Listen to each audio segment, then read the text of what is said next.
If you're looking for 27-inch high-resolution gaming monitor, baka ito na yun.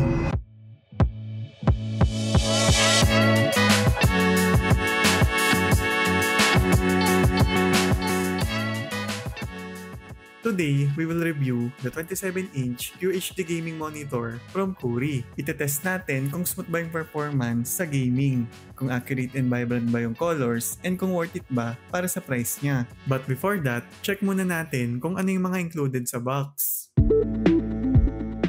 So we have user's manual, DisplayPort cable, power adapter, stand, and of course, base. Easy to set up lang since wala ka nang kailangan i-screw dito. At isa sa nagustuhan ko, medyo mataas yung stand niya and stable even na made of plastic. Pwede mo din ilagay dito yung cables para mas malinis tignan.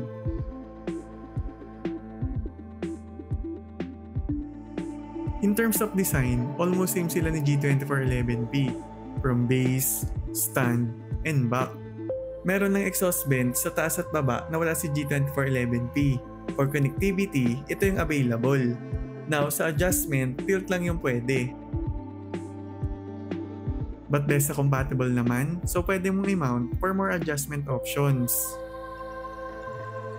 About naman sa display, 27-inch QHD resolution with 200Hz refresh rate, 1ms response time, and IPS panel. When it comes to picture quality, as we can see, clear and sharp yung image. Ito talaga yung best screen size for 2K QHD resolution. And since galing tayo sa 24-inch 2K resolution, napag-compare ko sila. And almost same naman.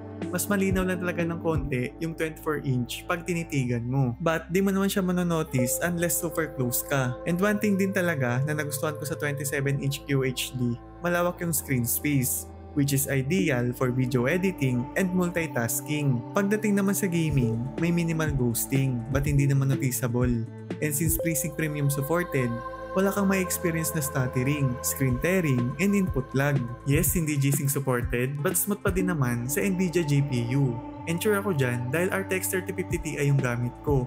In addition, HDR400 kaya immersive yung visual experience. Malinaw yung bright area and hindi wash out yung blacks. Kita mo talaga yung details sa dark scenes.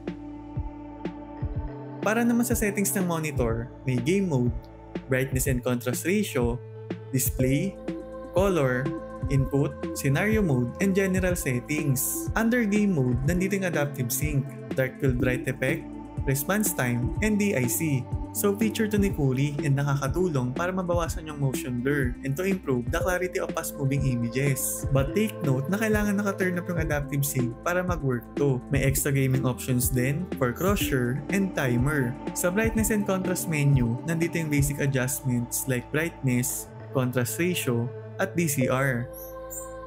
Under display, makikita mo yung option for aspect ratio, HDR, sharpness, and gamma.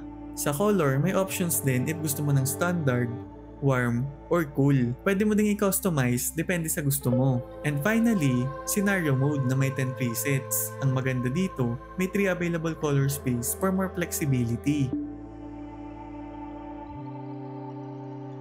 Aside from gaming, okay din to for productivity dahil nga 27-inch 2K resolution. Mas malawak yung space, good for multitasking, makakapag-open ka ng 3 to 4 tabs at the same time. Also, sharp text, perfect to for editing documents and working on spreadsheets. Suitable din for video and photo editing dahil may 3 color space na pwedeng pagpilian. In addition, it comes with low blue light and flicker-free technology, which are both good for work and gaming.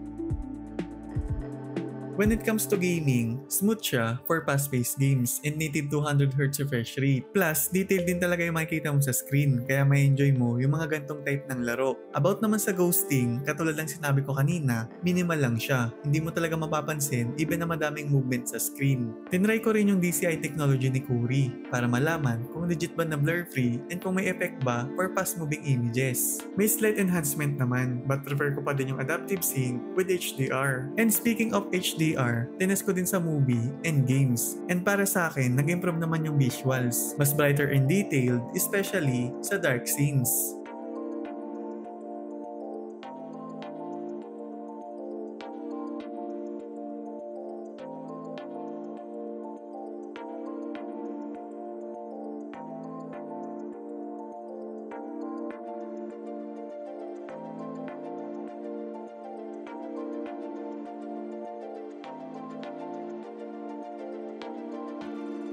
Overall, sulit na para sa price niya. For only 10,810, hindi ka natalo. Lalo na kung i-consider mo yung specs. Perfect for gaming, magagamit mo din for work, okay din for watching movies, and tatlo pa, yung color space. Inobserve ko din kung iinit ba yung monitor during gaming and video editing. And even na pan lang yung gamit ko, normal lang yung init niya. Hindi din malag yung screen pag naglalaro ka or nagtatype. Wala din siyang backlight bleed. IPS glow lang talaga yung problema, which is common sa IPS panel. So kung interested kayo sa monitor, just click the link in my description, and kung meron kayong other questions, i-comment nyo lang and sasagutin natin yan. Thank you guys sa lahat ng nanonood, nagla-like, and nagsusubscribe. Madami pa tayong i-review na monitor, so please don't forget to subscribe. Thank you, see you in the next video.